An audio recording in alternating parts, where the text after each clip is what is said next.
2021 is the year of the census in England and Wales, and this is a podcast to help you learn a bit more about the censuses in the past and present. We are Year 8 students from Pontarddulais Comprehensive School in Pontarddulais, Wales, and today we are talking to Jill Matheson and Kevin Tura. Dame Jill Matheson was the national statistician between 2009 and 2014. That means, among other things, she was responsible for the census in England and Wales in 2011, and for making suggestions about how the 2021 census should be run. Before that, she worked on analysing results from the 2001 census and on surveys of the population. After university, Jill joined the Office of Population Censuses and Surveys, now called the Office for National Statistics. And her whole career has been about how statistics can help everyone understand what's happening in their community, in the country, and in the world. The census is at the heart of that, and now almost every country in the world carries out a census. Kevin Tura is Professor Emeritus at the University of Leicester. Before coming to Leicester, he was a director of the UK Data Archive, and prior to this worked at the Cambridge Group for the History of Population and Social Structure at the University of Cambridge, and taught in the Department of History, University of Essex, where he was also Research Director and Director of the Centre for Local and Regional History. Kevin has worked extensively with historic census data, both creating very large data sets and investigating issues connected with households and families, such as who lived with who and the age that people left home. Who started the census? It can be interpreted really in two ways.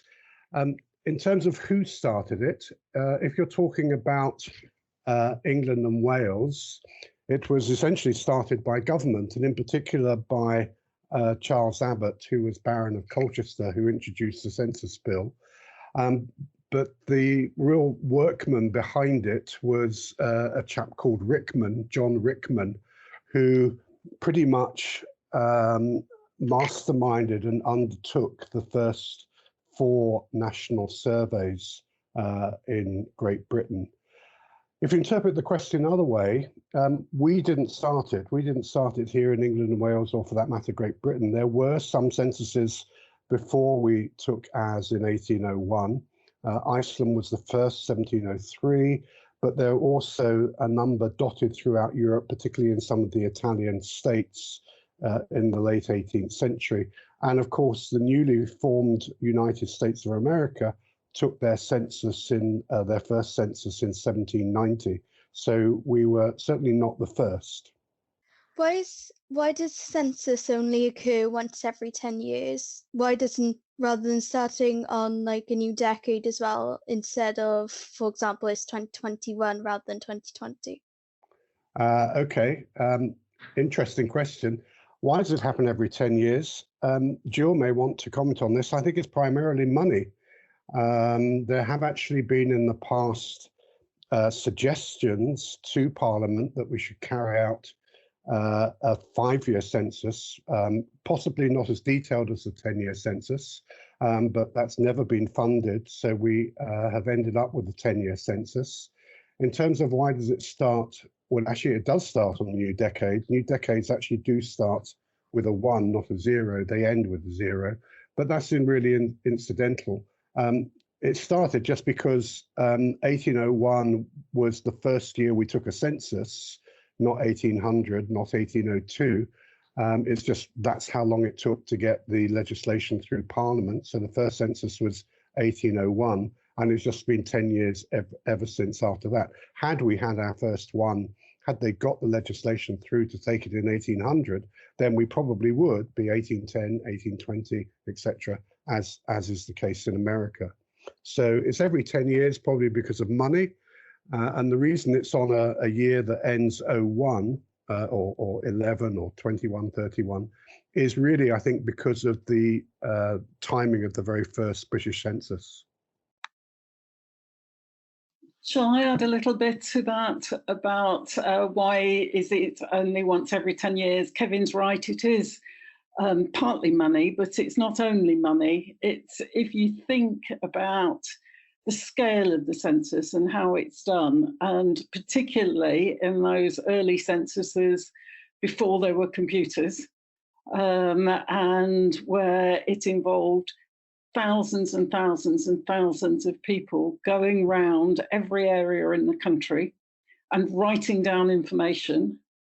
And then in some decades, households began to fill in their own information, but it was all on paper and all had to then be compiled without the technology that we now have. It took a long, long time. So the pattern was established of once every 10 years. There is, as Kevin said, every 10 years, there is a debate about whether it should be done more often. And I think there is going to be another debate about whether we should do another one in 5 years' time rather than waiting 10 years, given, first of all, how quickly the country is changing, and also how extraordinary the circumstances are for the census this year with the pandemic and Brexit, of course, and the changes that's brought. So I'm sure there will be discussion again about, now we've got technology and now people are filling it online, should we be doing it again in 5 years rather than waiting another 10? How much money would be spent on census? Well, historically, I can tell you exactly, the first modern census is often seen in Great Britain to be that of 1851. And the 1851 census cost, listen for this, Jill, £33,000. Okay, the value of money in the past is not the same as the present, and £33,000 would be about 2.7 million today.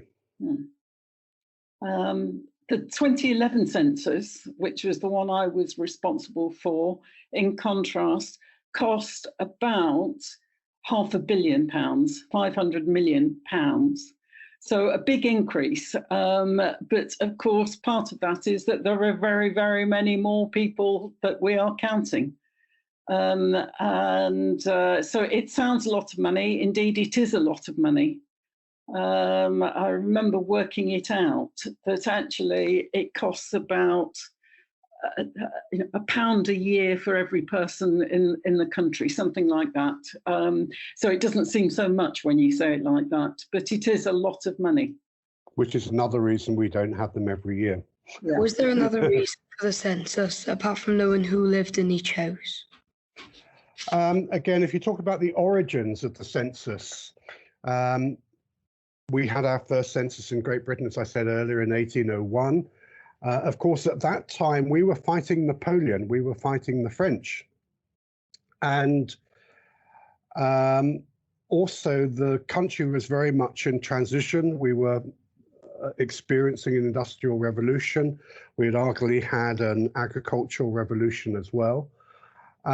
And Parliament really didn't actually know how many people there were in the country. It was very simple as that. We didn't even know whether the country was expanding or decreasing, believe it or not.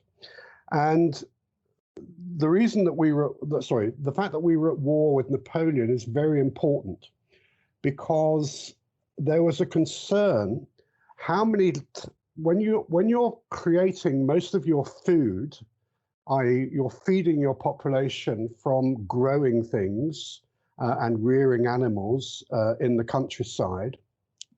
It's a very labor consuming task, producing food at the end of the 18th, beginning of the 19th century. So if you take too many people away from the land, you're actually reducing the amount of food you can produce. And the big concern that Parliament had was, how many people can we conscript into the army without having a problem of feeding the population? It was balancing feeding the population and getting soldiers into uniforms. And for that, you needed to know basically how many able-bodied men you had and how many were working in agriculture. And it was actually that question, probably more than anything else, that drove the very first census in this country, needing to know how we can feed ourselves and fight Napoleon at the same time. There was one other trend that was going on as well in governments, not just here, which was about the other thing, apart from feeding its population and fighting wars, the other things that government was interested in was raising taxes. And they really had no idea how many people of different ages there were, how many people were working and had incomes, and therefore how much tax they might be able to raise. So again, some of the censuses in other countries, and then us too in the 19th century, were Parliament in particular was really interested in how many people of different kinds of different ages there were, both for food and nutrition and for the army, but also for raising taxes. Has the census ever been cancelled, for example, wars and stuff?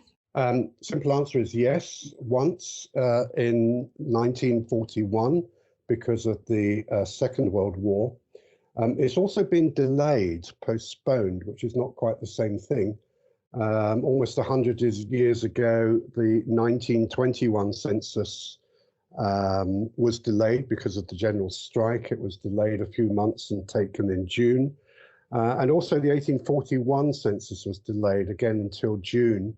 And that's because Rickman, who I mentioned first, who was the architect of the first 4 censuses, died in 1840, and the whole administration had to be changed, and the census was delayed as a result. But it's only been formally cancelled once, and that's in 1941. Let me add to that, though, because of course Scotland didn't do the census this year. Indeed. At the same time as England and Wales. So the planning and always in the past, Scotland has carried out its census on the same day as the census in England and Wales. This time, Scotland has delayed its 2021 census until 2022. Yeah. And that, they say, is because of the pandemic and the lockdown restrictions. They felt that it was going to be too difficult to carry out the census, so they've delayed it. Does Scotland have a different census than England and Wales have? Thank you, Isabel. The answer is yes, but not always so. It's only had a different census since 1861. There was a new department in Scotland set up in 1855, which was the General Registry Office of Scotland. And after that was set up, as I said, in 1855, that has taken the responsibility for, and its successors are undertaking the censuses in Scotland. Before that, the censuses were the censuses of Great Britain, and then they were split up in constituent parts, so to speak. Yes, but actually the content of the censuses is very, very similar. Not identical, but very similar. And that's because we have both Scottish Parliament and the Senedd in Wales and the UK Parliament, and they all need similar information. So the core information about the population is the same in all countries, and an awful lot of effort goes into coordinating the content between Scotland and England and Wales. So the forms will look very, very similar, 1 or 2 differences, but very similar. And how many countries have a census? Well, that's probably more a question for Jill, but around about 155, some between 150, 160, that kind of number today. Yeah, vast majority of countries. And in fact, the United Nations has a policy of all its member countries, so the countries of the world, providing on a consistent basis the kind of information about the population that censuses provide, and almost every country does it through a census. Some don't. Some have other ways of providing information about their populations that don't rely on carrying out something that looks like a census to us. So some countries, for example, have lots of registration data about their population. So every year you tell your local authority where you live and who you live, and all that gets calculated into the kinds of information that we get from censuses.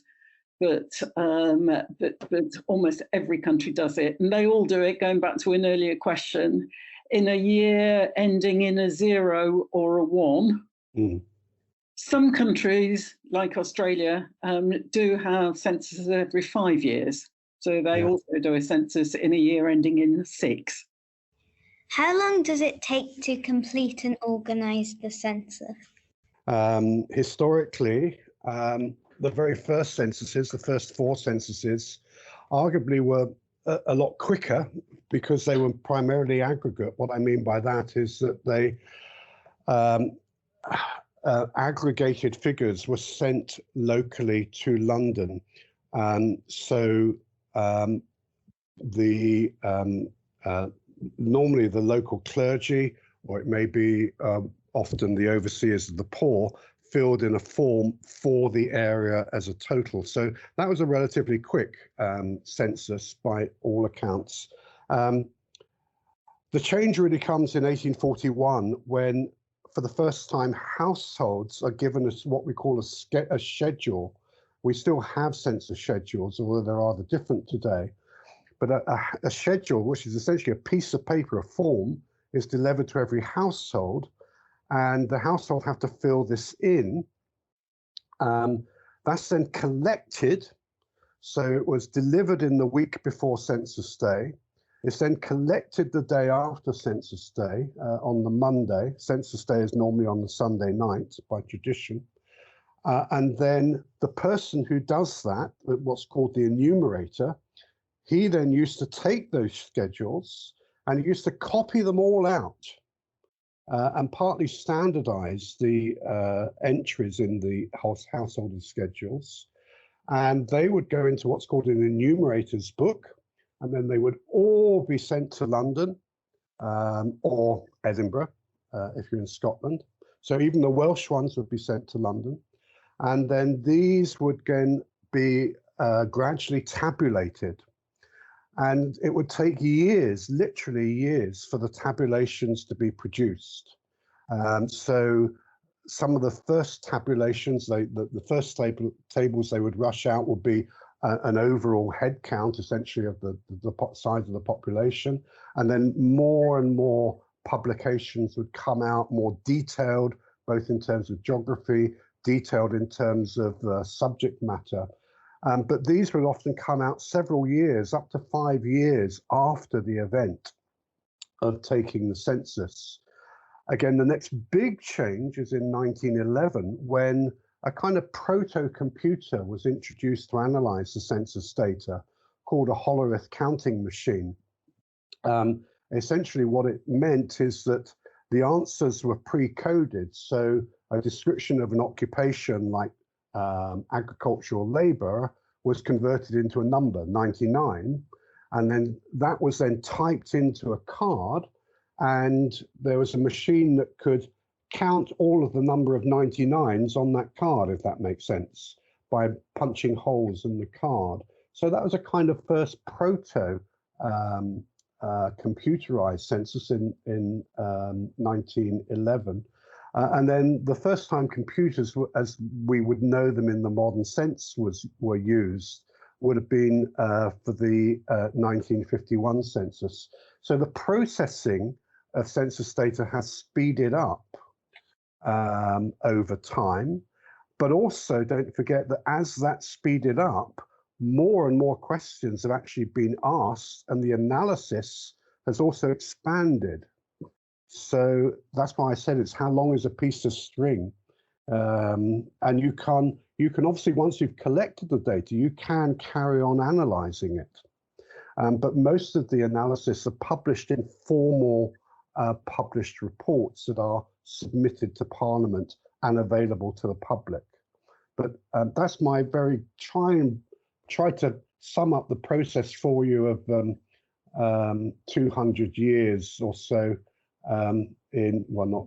less than that, But Jill might want to add about how it's processed and how long it takes, certainly from the experience of 2011.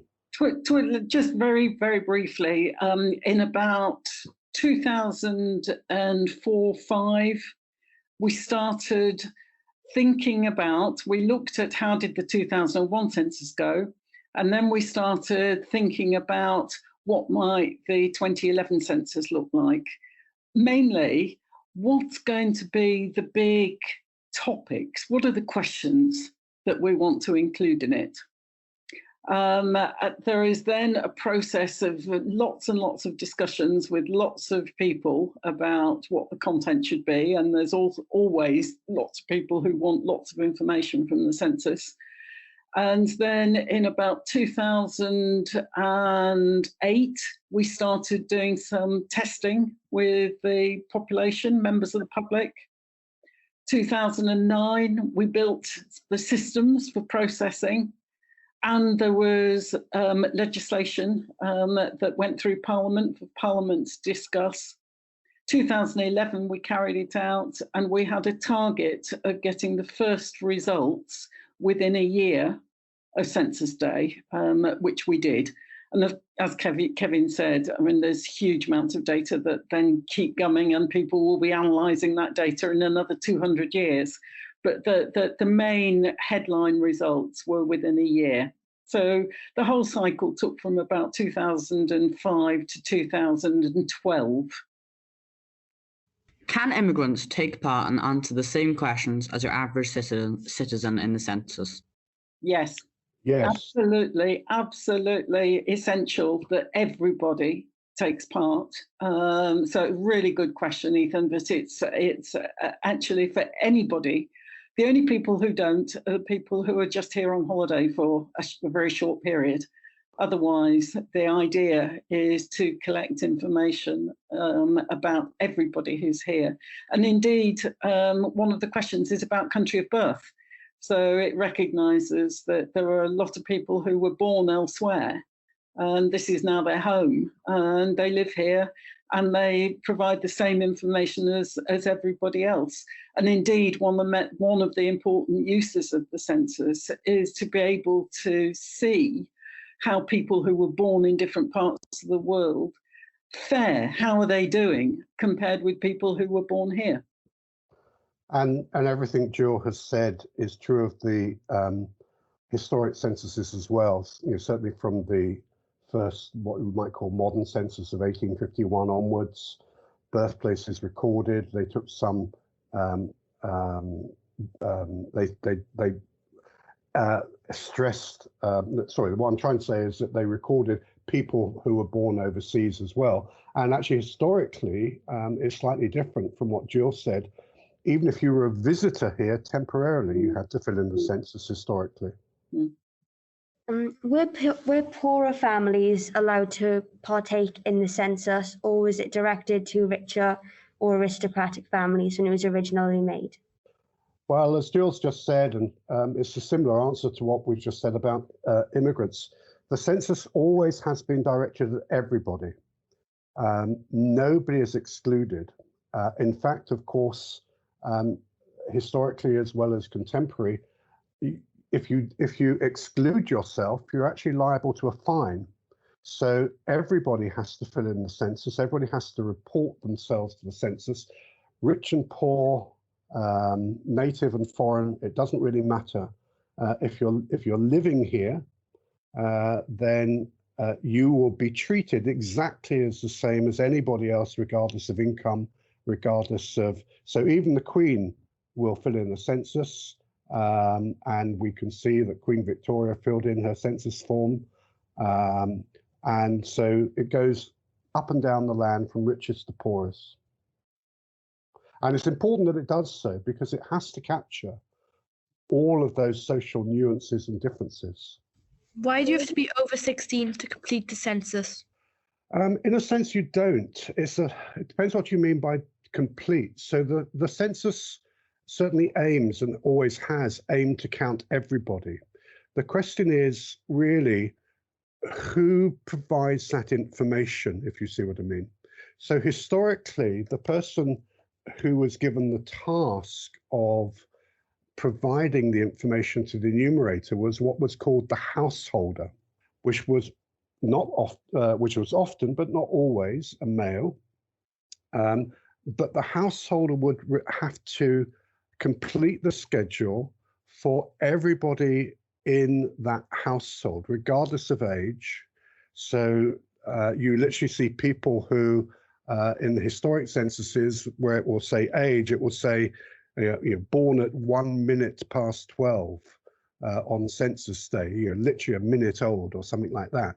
So you're counting babies as well. In terms of being over 16, it's really about who is allowed to fill in the census. And I'm going to pass over to Jill here to say more about the modern practice.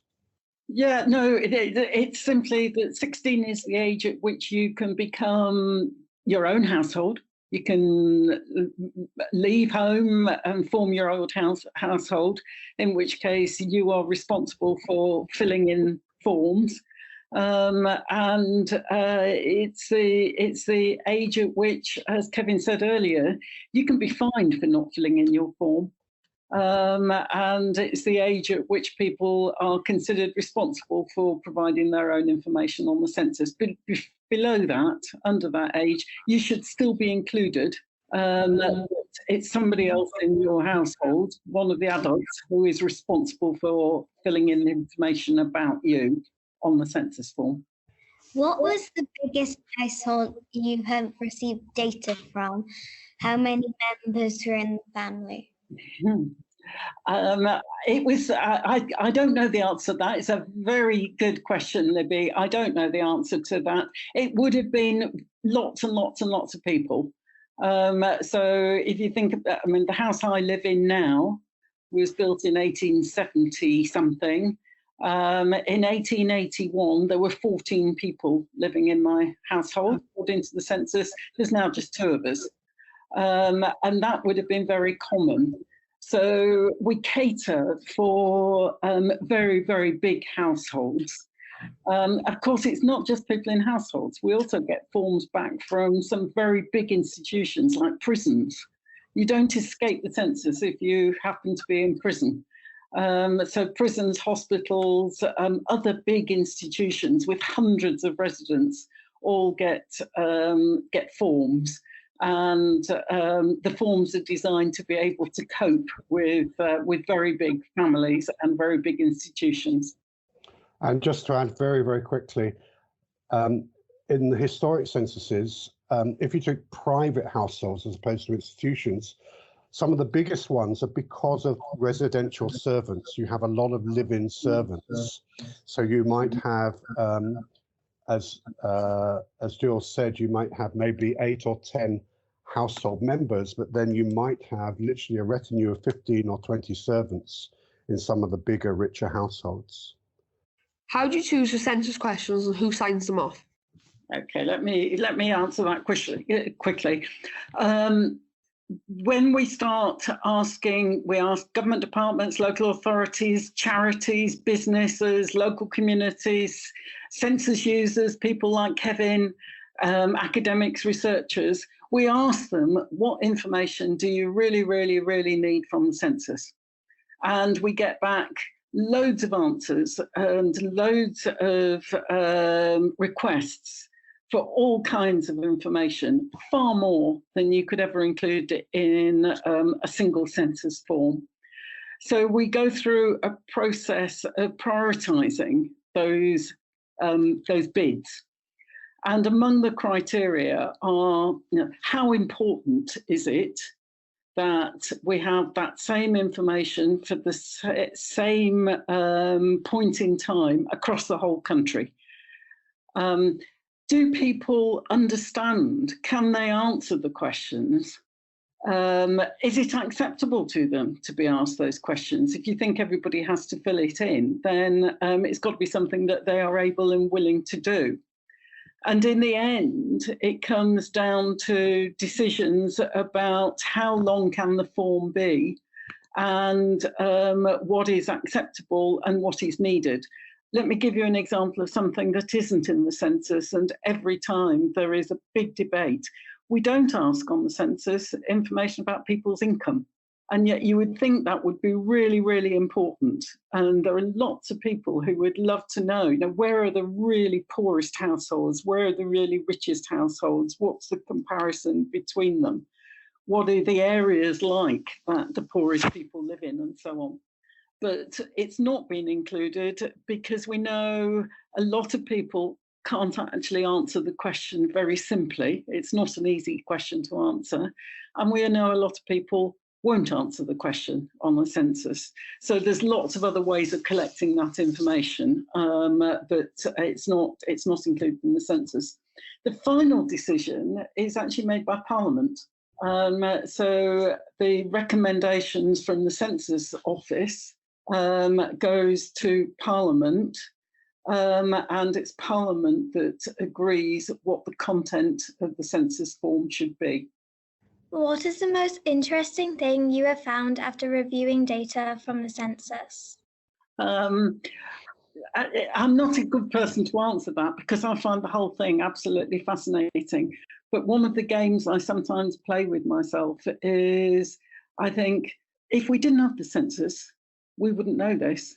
So there's a real excitement. So, for example, in 2011, when we were getting the first results from the computer, which actually showed us how the population had changed, not just the numbers, how big it had become over the previous decade, but also some other things about the population. So I find it absolutely fascinating to see how our country is aging, how long people are now living compared with even 20 years ago, but certainly 50 or 100 years ago.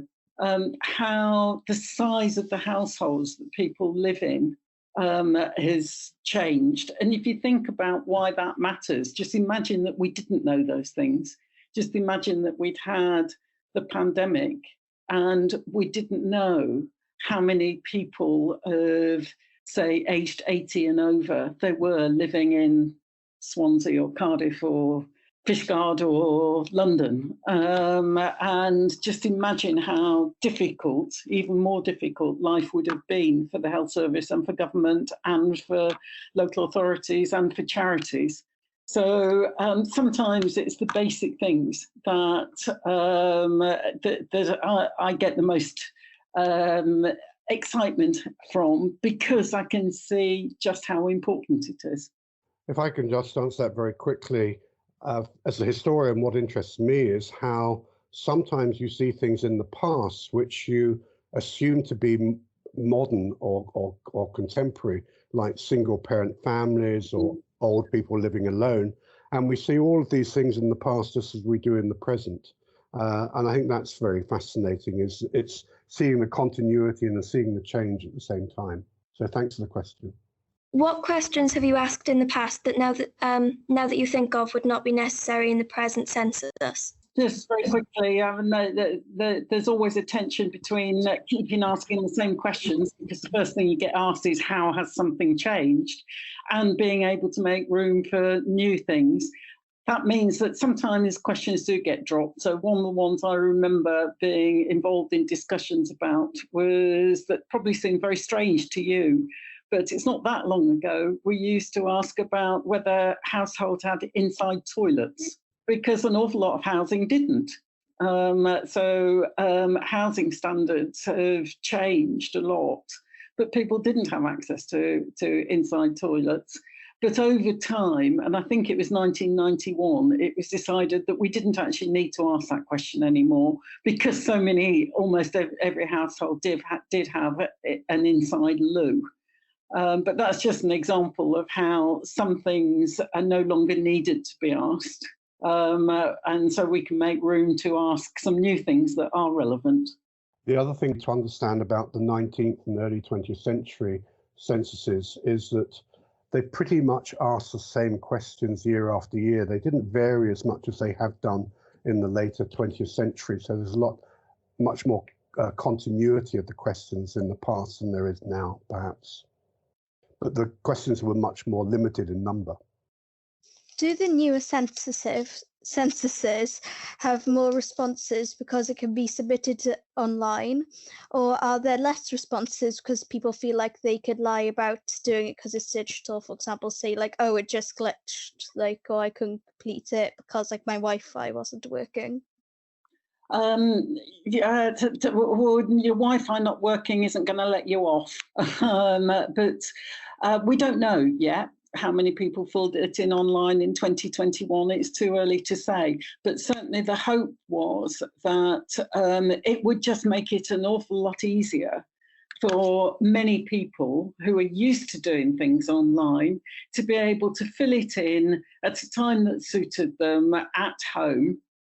And so the idea was that it would just fit much better with the way that many people did a lot of things online. Of course, not everybody is comfortable or is able to do things online. So there are the options of filling it in on a form, or somebody will come and knock on people's doors and say, we don't seem to have a census form back for you.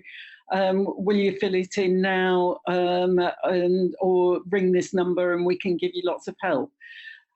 It was certainly true that in 2001 and 2011, we had to put a huge amount of effort in to persuade people to fill in the paper form, because there was a time in, say, the 50s, the 60s, the 1970s, when it was much easier. The people were actually sitting around at home on Sundays and were willing to fill a paper form in.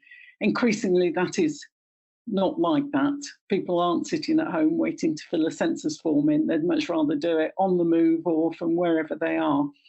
So the experience in lots of countries, the experience of some surveys here is that being able to complete it online should actually make it easier for people rather than harder. And it was very, very widely tested. So we'll see if that proves to be true when the results come out.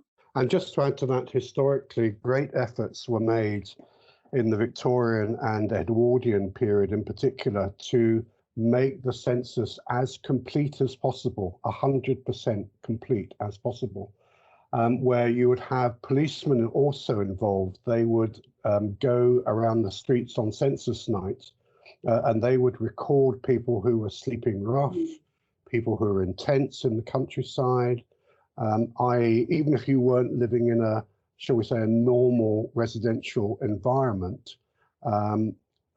They had ways of trying to capture everybody, people who were on boats, people on barges. All of these things were taken into consideration. Do you feel that the census has brought positive change towards the way the nation works? Let me just go back to what I said. Just imagine we didn't have it. Just imagine we didn't have census data and didn't really know about the number and the circumstances and the characteristics of people in different areas across the country. Just imagine what it would have been like if during the pandemic. Just imagine what it would be like if local authorities didn't know how many school places they were supposed to be providing for. Just imagine what it would be like for the health service if it didn't really know how many older people there were in different areas. So it's hard to imagine how a modern country can be run without really having some of the richness and consistency of data about the country. So the answer has to be, yes, there's positive change. Let me just add one thing, though. It's not just about government. I think one of the things that is really precious and special about the census is that, of course, governments, national governments, local governments use census data. It's fundamental to everything they do. But there are a huge number of other organisations do too. So one of the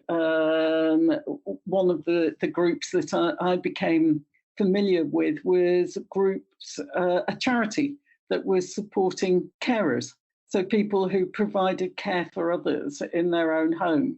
And they used census data extensively in order to be able to understand where are people living alone, or where are people living with somebody else who needs care. And there is a question about caring on the census. And that charity was able to raise funds and also direct its support and services to where support for carers was needed. So I give that just as an example of why the census matters to all of us. It's not just about government running the country. And just very lastly, the other thing to add, you need a census in order to have it as a denominator to work out rates. So if you think about the present pandemic, you can't talk about mortality rates unless you actually know how many deaths are occurring in relation to the population as a whole. I was just going to say thank you very much. I mean, that was fantastic. We had some fantastic questions and really great answers. Brilliant, I think. Can you thank them from me? Because they were great questions. They were really good questions. Yeah. Can I say thank you? I've been making notes myself of some of the answers because they're really, really interesting. Can I ask why, the census was delayed during 21 because of this general strike? Why was that? Was that just because people were out of work, and why did they delay it because of the strike? I mean, why did they delay it in 1921? They were actually worried about the safety of enumerators more than anything else. They were very worried about. Well, if you read the correspondence at the time, they were particularly concerned about the safety of enumerators. Don't forget, enumerators would go around the streets, and they were very worried that enumerators actually might be attacked. That seemed to be one of the principal reasons. But there was a period of great civil unrest as much as anything else. So. But it was the safety of enumerators was one of the key reasons it was delayed, particularly in mining areas. The mining areas in particular were ones that they were very worried about, and whether or not people would just simply, the secondary thing is whether people would just simply, because of the strike, just simply refuse to take place, if you see what I mean. Yeah. And that's partly what I mean by the safety of enumerators, because then if they're refusing to fill in their schedules, it puts a lot of pressure on enumerators, because they would physically collect the schedules from every household. So the enumerator would knock on the door and say, "I want your schedule," and some miner would say, "Well, you're not getting it. Yeah. I'm on strike." Yeah. Oh, excellent. Good. The Scots originally were not going to postpone theirs, but they were leaned on very, very hard by the English Registrar General to delay the Scottish census as well, so that they ended up both being delayed in 1921. And it was a decision that was taken very late on, so much so they actually had to send emergency telegraphs to all the ports, because they were worried that people would start enumerating boats in harbours, which were often done slightly in advance. So they literally called it off almost, literally with a day or two to go. There was one question on earlier that I think it got cut. So I wanted to hear what Jill's answer to it was. So I'm going to ask Jill a question. The question was, what do you think is the most important question? It's the basic demographics. It's who lives here, how old are you, and what's your... No. The question. This is Desert Island Discs. Yeah, but I'm refusing to play, Kevin. So what's your answer, Kevin? I would say age. Age. If I had to have anyone, I think I'd choose age. You can tell a lot from age, yeah. Gradations. Yeah, if I had to, I'd have age and sex, and I'd know, yeah, but no, it's not one or the other. But in the historic censuses, it was combined because you put your age in a particular column for a sex. Yeah, so there you can go. have it. Thank you, very Can have age good. and sex, but only for the historic censuses.